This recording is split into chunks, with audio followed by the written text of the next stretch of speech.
नमस्कार, मी योगिता पाचारणे. पीडीएफ चॅनलमध्ये तुम्हा सर्वांचं मनापासून स्वागत. महाराष्ट्र राज्याचे उपमुख्यमंत्री अजितदादा पवार यांचे अपघाती निधन झाल्याच्या पार्श्वभूमीवर आज गुरुवार दिनांक 29 जानेवारी श्री क्षेत्र कडूस येथे कडकडीत बंद पाळून आणि शोकसभेचे आयोजन करून त्यांना भावपूर्ण श्रद्धांजली वाहण्यात आली. यावेळी झालेल्या शोकसभेत उपस्थितांनी आपल्या लाडक्या नेत्याच्या आठवणींना उजाळा दिला.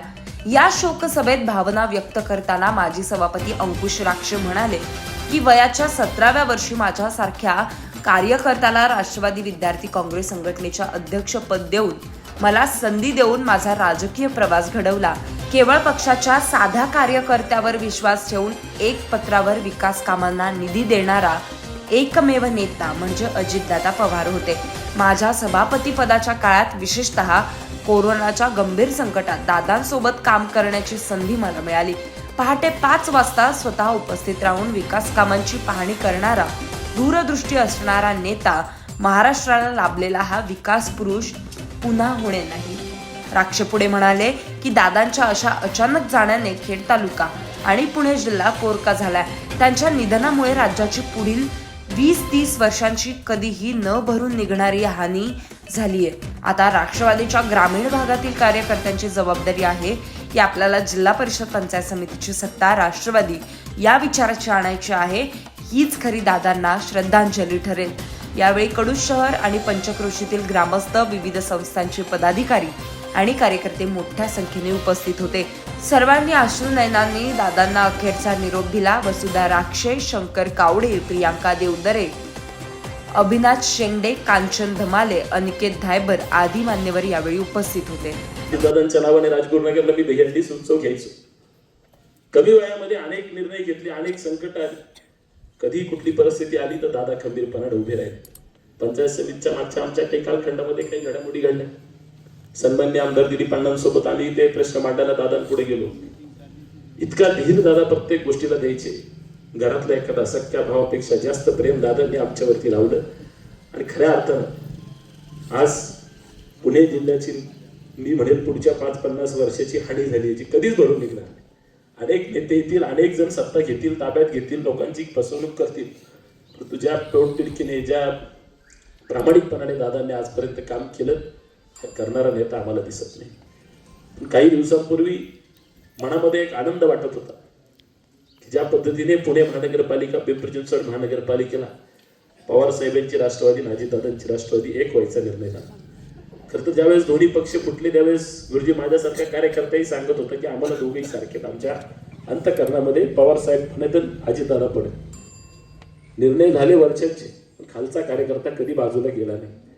आजही ज्यावेळेस पुणे जिल्ह्यामध्ये एकत्र लढले तेव्हा प्रत्येकाच्या मनात एक आनंदाची बातमी होती. दोन्ही पक्षातल्या शरद पवार गट आणि अजितदादांच्या गटातल्या कार्यकर्त्यांनी विनंती केली. पुणे जिल्हा परिषदच्या निवडणुकीमध्ये जिल्हा परिषदेसाठी त्यांनी युती जाहीर केली. पंचायत समिती मैत्रीपूर्वक लढायचं जाहीर केलं. पण आज वेळ आली आहे, निवडणुका आपल्या होऊन जातील. अर्धवट निवडणुकींवरती ज्यावेळेस दादांची खरं तर 3 तारखेला कडूसला सभा होती. मगाशी आमच्या दादांनी सांगितलं की अनेक प्रश्न कुमंडला खोऱ्यातले त्यांना मांडायचे होते. चर्चाही तशी झाली होती. पण आज नेतृत्व राहिलं नाही. परंतु येणाऱ्या कालखंडामध्ये मला वाटतं ही आपली जबाबदारी. आपण आपल्या अंतःकरणातला पक्ष, आपल्या अंतःकरणातले दादा, आपल्या अंतःकरणातलं पवार परिवार जागं केलं पाहिजे आणि या परिवाराला साथ देण्यासाठी आपण उभं राहिलं पाहिजे. हा पक्ष जर आज आपण यातनं संपवला तर सर्वसामान्य कार्यकर्त्याला पिंपरी चिंचवडचा, पुणे महानगरपालिकेचा निकाल लागल्यावरती असं वाटत होतं की हा निकाल खोटा आहे की काय.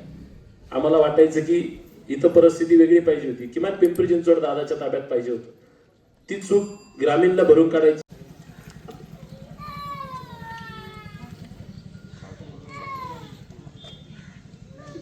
आपल्या पुणे जिल्ह्याचे उपमुख्यमंत्री, आपले पालनहार, आपले पुण्याचे पालकमंत्री आज आपल्यातून गेलेत आणि यासाठी आपण सर्वजण जमलेलो आहोत. दादांना शेवटचा निरोप या ठिकाणी देण्यासाठी आपण सर्वजण जमलेलो आहोत. असा नेता होणे नाही. आज जी खळगी निर्माण झालेली आहे, जी पोकळी निर्माण झाली आहे ती भरून काढणं अशक्य आहे. दादांसारखा नेता खरं तर खेळीमेळीचं वातावरण निर्माण, खेळीमेळीचं राजकारण करणारा हा नेता होता आणि त्यांची कमी आपल्याला खरं तर त्यांची कमी भरून काढणं खूप अवघड आहे. दादांनी कायम सर्वच कार्यकर्त्यांना पाठिंबा आणि कार्यकर्त्यांना बळ देण्याचं काम केलेलं आहे. आणि असा नेता खरं तर आपल्यातून आज गेलाय. अनपेक्षित गोष्ट, निशब्द करणारी गोष्ट आज घडली. जाईल आणि दादाला आज श्रद्धांजली व्हावी लागेल असं कधीच वाटलं नव्हतं. माझ्यासारख्याला ती संधी दिली, त्या संधीच्या माध्यमातून मला आठवतंय एवढ्या लहान वयामध्ये देखील कुठलंही काम वाडी वस्तीवरती दादांकडे घेऊन गेलो की दादा अमुक वस्तीवरती विजेचे काम पाहिजे, अमुक वस्तीवरती रस्ता नाही, कधी दादांनी विचारलं नाही की तू तुझ्या नेत्याचं पत्र आणलं का, किंवा झेडपी सदस्याचं आमदाराचं पत्र आणलं का. साधा कार्यकर्ता आहे, पक्षाच्या लेटरहेडवर त्याने मागणी मांडली, दादांनी तात्काळ निर्णय घेतला. गोरगरिबांची कामं त्या काळात आम्ही मंडळी दादांच्या मार्गदर्शनाखाली सोडवू शकू. आज मागे वळून पाहिलं ना, माझ्यासारख्याला जर ती संधी त्यावेळेस दिली नसती तर विद्यार्थी संघटनेत मी घडलो नसतो.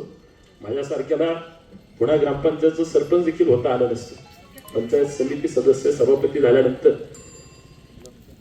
दिशा समितीच्या माध्यमातून अजितदादांसोबत त्या सभागृहामध्ये काम करायची संधी मिळाली.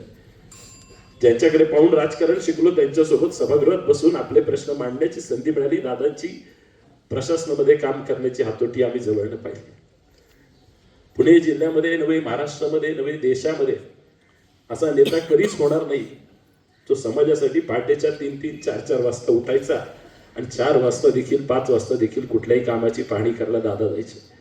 कारण एकच होतं, मला वाटतं आज एक गोष्टीचा आपण विचार केला पाहिजे. प्रत्येकाच्या मनामध्ये, अंतःकरणामध्ये पुणे जिल्ह्यामध्ये, विशेषतः खेड तालुक्यामध्ये पवार घराण्यावरती प्रेम करणारा हा तालुका आहे.